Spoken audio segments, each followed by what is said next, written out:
ভিন রাজ্যে কাজ করতে যাওয়া শ্রমিকদের সুরক্ষা ও সরকারি সহায়তা পৌঁছে দিতে দক্ষিণ দিনাজপুর জেলা শ্রম দপ্তর পরিযায়ী শ্রমিকদের নাম নথিভুক্ত করার কাজে জোর দিয়েছে।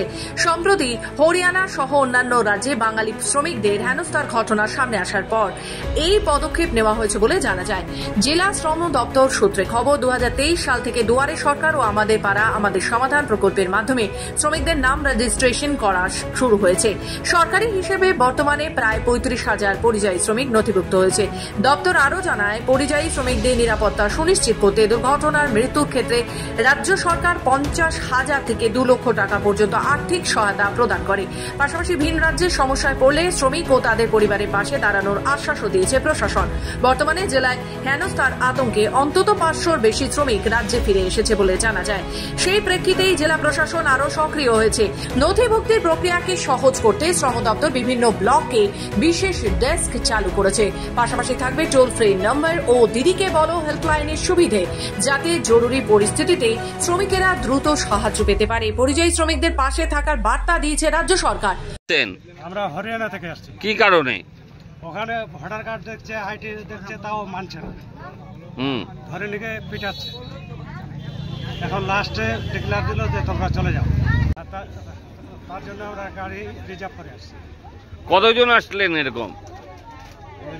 আমরা তো এটা গাড়িতে আসছি মোটামুটি 70 জন।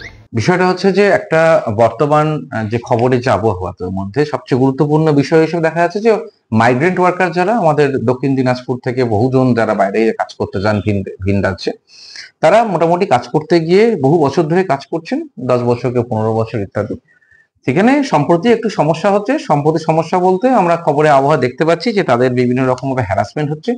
এই হ্যারাসমেন্টের খবরটা পাওয়ার পরেই আমাদের কাছে কিছু তথ্য চলে আসে এবং তথ্য পুলিশি তদন্তের পরে দেখা যায় যে তাদের যে একটা বাংলাদেশি বলে যে চিন্তা ভাবনা করা বা বাংলাদেশি বলে যে চিন্তা করা, সেই জায়গায় ডকুমেন্টেশন এভিডেন্স গুলোকে পুলিশ তদন্ত করার পরে আমরা সেগুলো তাদের কাছে যাই এবং তাদের রেস্কিউ হয়েছে সেটা তার আমরা সচক্ষে দেখতে গিয়ে আমাদের অনেকগুলো অভিজ্ঞতা আমাদের সামনে উঠে এসেছে, যেটা আমরা দক্ষিণ দিনাজপুরের যে ভিন রাজ্যে যাওয়া শ্রমিকদের কাছে এটা খুবই চিন্তার বিষয় এবং তথা দক্ষিণ দিনাজপুর বাসিন্দাদের কাছে চিন্তার বিষয়। এই কারণে আপনাদের এই বিভিন্ন সংবাদ মাধ্যমের যেটা প্রিন্ট বা মিডিয়া এর মারফত আমি এই খবরটা আমরা চাই যে দক্ষিণ দিনাজপুর লেবার কমিশনারেট তথা গভর্নমেন্ট চায় যে এইটা সবার কাছে পৌঁছাক, যে আসলে তথ্য কি উঠে এসছে। এই কারণে আজকে দক্ষিণ দিনাজপুর থেকে নিজস্ব প্রতিনিধির রিপোর্ট, খবর বাংলা।